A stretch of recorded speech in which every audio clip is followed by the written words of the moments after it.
सभी को नमस्कार। अभी हम लोग करेंगे बुद्धि परीक्षण। बुद्धि परीक्षण के कुछ सवाल आते हैं और इन सवालों में बेसिकली जितना आपको दिखाई दे रहा है इस पूरी स्लाइड से बाहर कोई भी सवाल नहीं जाता।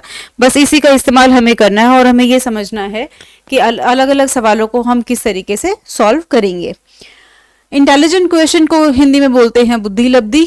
बुद्धि लब्धि का ये जो फॉर्मूला है, intelligent question is equal to मानसिक आयु इज मेंटल एज ओवर वास्तविक आयु is chronological age, chronological age into 100। इसको हम ध्यान रखेंगे। अगर आपको इतना ये फॉर्मूला याद हो गया तो आप पाएंगे कि बहुत सारे प्रश्नों को आप बहुत आसानी से सॉल्व कर सकते हैं।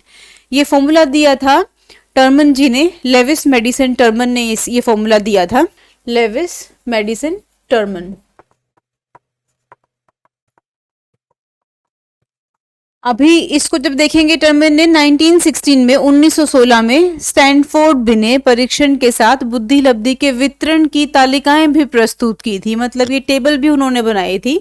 इस टेबल में आप आईक्यू की मात्रा देख के आप बता सकते हैं कि जो भी बच्चा है, जो भी स्टूडेंट है, तो उस बालक का वो बालक कौन से वर्ग में वो फॉल करता है। जैसे 140 से अधिक आईक्यू किसी का होगा तो वो क्या होगा, प्रतिभाशाली या फिर जीनियस बच्चा होगा वो। ऐसे कितने लोग होते हैं? ऐसे ऑलमोस्ट 1% लोग होते हैं। और अगर हम सामान्य बुद्धि की बात करते हैं तो ये इसका आईक्यू होगा 91 से लेके 110। ये 91 से लेके 110 ये एवरेज बुद्धि के बच्चे होते हैं। ये ऑलमोस्ट 60% ऐसे बच्चे होते हैं। और इसके साथ हम तीव्र बुद्धि, प्रखर बुद्धि और प्रतिभाशाली, इस तरह के बच्चों को हम लोग यहाँ से देख सकते हैं उनके आईक्यू के बेसिस के ऊपर। जड़ जो होगा उसका 71 या उससे कम होगा आईक्यू। अल्प जो बच्चा है, डल बच्चा जो होगा, उसका 71 से 80 के बीच में होगा। मंद बुद्धि इज फेबल माइंडेड, इसका होगा 81 से 90। तो आपको सिर्फ इतना ही याद करना है कि किस किस ब्रैकेट में जो आईक्यू है उसमें कौन कौन से कैटेगरी के बच्चे फॉल करते हैं। कैटेगरी याद करनी है और आईक्यू याद करना है। इतना करके हम लोग बहुत सारे प्रश्नों को सॉल्व कर सकते हैं। देखते हैं पहला प्रश्न। 16 वर्षीय बच्चा बुद्धि लब्धि परीक्षण में 75 अंक प्राप्त करता है, उसकी मानसिक आयु डैश होगी। अब हमारा फॉर्मूला क्या कहता है? फॉर्मूला कहता है IQ is equal to mental age over chronological age into 100। अब हमारे बच्चे का IQ कितना है? 75। और उसकी क्रोनोलॉजिकल एज जो वास्तविक आयु कितनी है?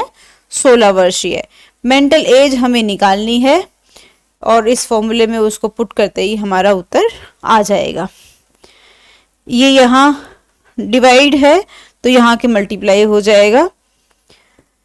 75 इंटू 16 डिवाइडेड बाई 100, जो कि 100 इधर देखेंगे तो ये मल्टीप्लाई में था, इज इक्वल टू x। इसको सॉल्व करेंगे, 25 से काट सकते हैं इसको हम। ये आ गया 12। ये है इसकी 12 वर्ष मासिक आयु। यहाँ से हम अगला प्रश्न देखते हैं। प्रतिभावान बालक की बुद्धि लब्धि होती है। पीछे हम लोग देखेंगे फिर से हमारी टेबल में प्रतिभाशाली बालक, प्रतिभाशाली है 140 से अधिक। प्रतिभावान या फिर प्रतिभाशाली एक ही बात है, 140 या उससे अधिक। तो हमारा उत्तर क्या हुआ? बी। इस प्रश्न को आप देखिए और इसका उत्तर आप कमेंट बॉक्स में नीचे लिख के दीजिए। 140 से अधिक बुद्धि लब्धि वाले बच्चों को किस श्रेणी में रखते हैं? इसका जवाब आप बहुत अच्छे से दे सकते हैं। नीचे लिखिए कमेंट बॉक्स में और बताइए हमें। नेक्स्ट प्रश्न है, किस बुद्धि लब्धि स्तर का बालक सामान्य बुद्धि वाला कहलाता है? ये भी आप कर सकते हैं। इसके लिए फिर से हम लोग जाते हैं अपनी टेबल पे और टेबल से हम लोग देख सकते हैं सामान्य बुद्धि कहाँ आती है। 91 से लेके 110, 91 से लेके 110। बुद्धि लब्धि निकालने का सूत्र है? ये प्रश्न आपका, इसका जवाब खुद से दीजिए आप मुझे। ए, बी, सी और डी में से क्या इसका उत्तर होगा? ए और डी तो नहीं होगा, इतने ही आप समझ गए हैं। आपको कंफ्यूजन होगा बी और सी में से, तो नीचे कमेंट बॉक्स में लिख के बताइए मुझे इसका उत्तर क्या होगा। इसके साथ इसके प्रश्न समाप्त हो जाते हैं। और मुझे लगता है एक छोटी सी स्लाइड्स देख के, सिर्फ एक स्लाइड से आप बहुत सारे प्रश्नों का उत्तर आप दे पाएंगे। और ये बेहद आसान है, आपको सिर्फ कुछ चीज़ें याद करनी है, आपको सिर्फ फॉर्मूला याद करना है, और आपको आईक्यू के साथ कौन सी कैटेगरी के बच्चे उसमें फॉल करते हैं वो आपको याद करना है। सिर्फ ये 3 चीज़ें याद करके हम बहुत सारे प्रश्नों का उत्तर दे सकते हैं।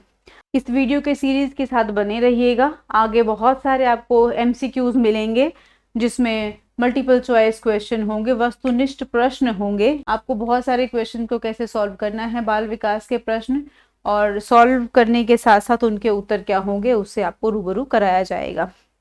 बने रहने के लिए शुक्रिया। Thank you so much.